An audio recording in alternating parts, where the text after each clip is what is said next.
Good day everyone. I'm back again to talk about the different logic gates and how they are implemented in the breadboard. So the first thing we want to know is we should know about what are the components being used here. So the first component we need to know is the battery. The battery give energy to the wires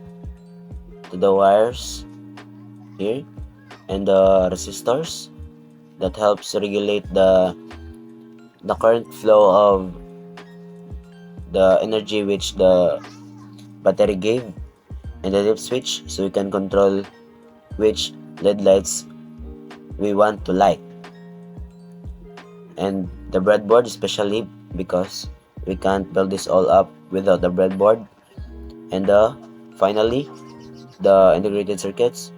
So just take note that the integrated circuits have different numbers that corresponds to different logical gates. So for example here, this is the NOT gate, which IC 7404. Here, this is the IC for the OR gate, the IC 7432. And finally, this is the IC for the AND gate, the IC 7408. Now that we have identified the different components being used here, we're going to move on to the different logical gates and its rules, because the NOT gate, the OR gate, and the AND gate have different rules to be followed in order for the output to be in the on state. So the first logic gate we're going to tackle is the NOT gate. The NOT gate rule says that if the input is in the off state, the output is going to be in the on state.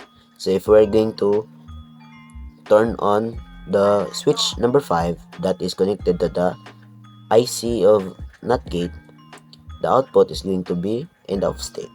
So as you can see here, the output is in the off state because the input is in the on state. So if we're going to turn off the switch number 5, the output is going to be in the on state. So the next logic gate we're going to tackle is about the OR gate. So the OR gate says that it only needs one input to be in the on state in order for the output to be in the on state too. So if we're going to turn on the switch number 3, the output is going to be in the on state. So it's the same thing if we're going to turn on the switch number 4. The output is still in the off state. So if we're going to turn off the switch number 3, the output is still in the on state. So if we're going to turn off the inputs, the output is going to be in the off state too.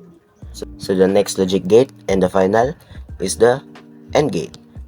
The AND gate rule says it needs two input to be in the on state in order for the output to be in the on state too. So if we're going to turn on the first switch, it's not going to turn on because the rule says that it needs two input in the on state in order for the output to be in the on state too. So if we're going to turn on the switch number 2, the output is in the on state. So if we're going to turn off the switch number 2, the output is in the off state because the only input in the on state here is the number 1. So if we are going to turn on all the inputs, it's going to look like this. So if we're going to turn off the NOT gate, it will be in the on state. That's all for today's video about the logical gates. I hope you learned something from me. Don't forget to leave a like. Thanks for watching. Goodbye.